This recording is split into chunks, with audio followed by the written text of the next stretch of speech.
बांग्लादेश की पूर्व प्रधानमंत्री शेख हसीना बांग्लादेश में तख्ता पलट के बाद 5 अगस्त 2024 को भारत चली गई थी। तब से वो भारत में ही हैं। बांग्लादेश में बात की जाए तो हालात फिलहाल काबू में हैं। बांग्लादेश में फिलहाल मोहम्मद यूनुस की अगुवाई में अंतरिम सरकार चल रही है। इस वक्त मोहम्मद यूनुस ही देश की बागडोर संभाल रहे हैं।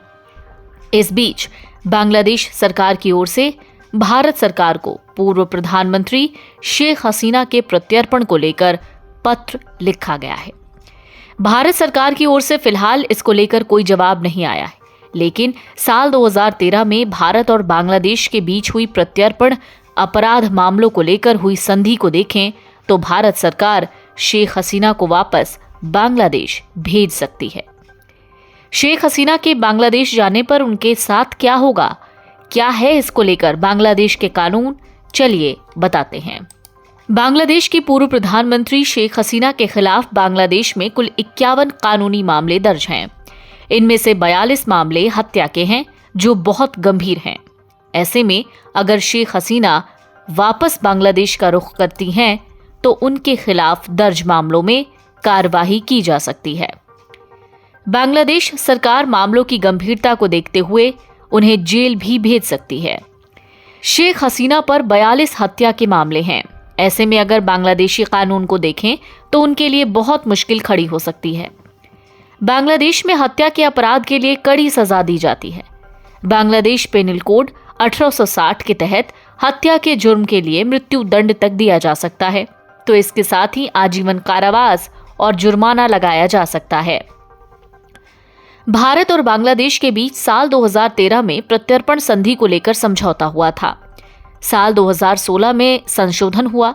इस संधि के तहत अगर किसी व्यक्ति का अपराध राजनीति की प्रकृति का है तो फिर किसी भी देश की ओर से प्रत्यर्पण के लिए इनकार किया जा सकता है।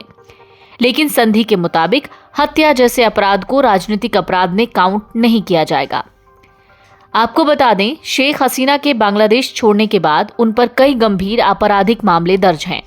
अब देखना होगा भारत सरकार इस पर क्या फैसला लेती है।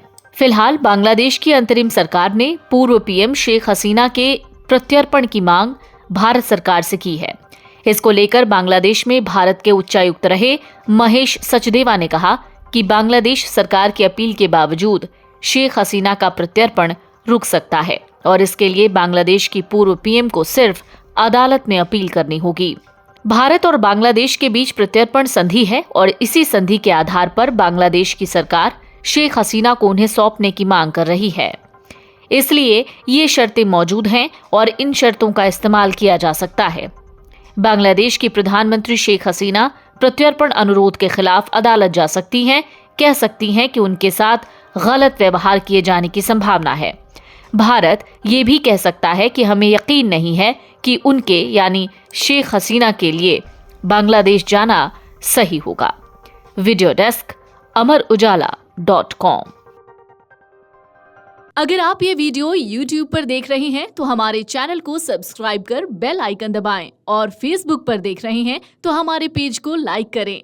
8 मिलियन प्लस सब्सक्राइबर, आपके इस भरोसे के लिए बहुत धन्यवाद। अगर आप ये वीडियो YouTube पर देख रहे हैं तो हमारे चैनल को सब्सक्राइब कर बेल आइकन दबाएं और Facebook पर देख रहे हैं तो हमारे पेज को लाइक करें। 8 मिलियन प्लस सब्सक्राइबर, आपके इस भरोसे के लिए बहुत धन्यवाद।